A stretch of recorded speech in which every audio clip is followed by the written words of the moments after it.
Hello everyone, today I'll be sharing another legal story with you. So what happened on 8 September 2025 is that the Supreme Court was dealing with the case of Pradhanya Pranjal Kulkarni versus State of Maharashtra and another.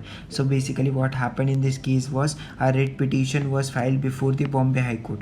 Okay, a writ petition was filed before the Bombay High Court under Article 226 read with Section 528 of BNSS in order to quash the first information report, right, that is FIR. So in order to quash the FIR, a writ petition was filed under Article 226 read with Section 528, right.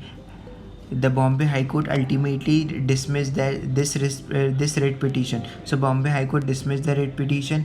Later on, this was challenged before the Supreme Court, and the Supreme Court set aside the order of the Bombay High Court. So basically, the Supreme Court in this case set aside the order of Bombay High Court dismissing the writ petition.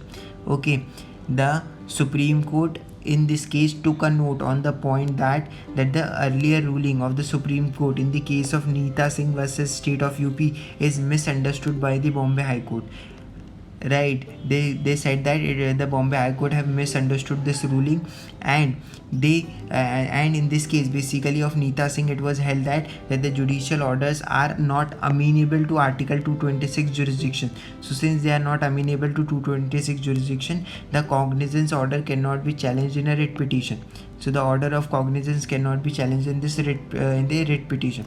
So this judgment was misunderstood by the Bombay High Court. The Supreme Court in this present case said that since the petitioner has also invoked the Section 528 of BNSS, that is inherent power of High Court, so the High Court could have examined the grievances of the petitioner for quashing FIR along with the charge sheet and order of cognizance, right.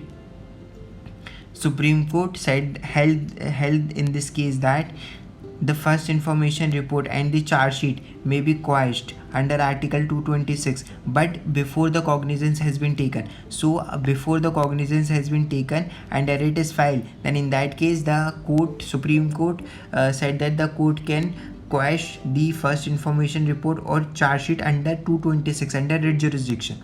Okay, but once the cognizance is taken, thereafter any quashing of the FIR or charge sheet or the order of cognizance can only be done under Section 528 of Bharatiya Nyaya Suraksha Samhita or Section 482 of CRPC, that both of them talk about the inherent power of the court, right.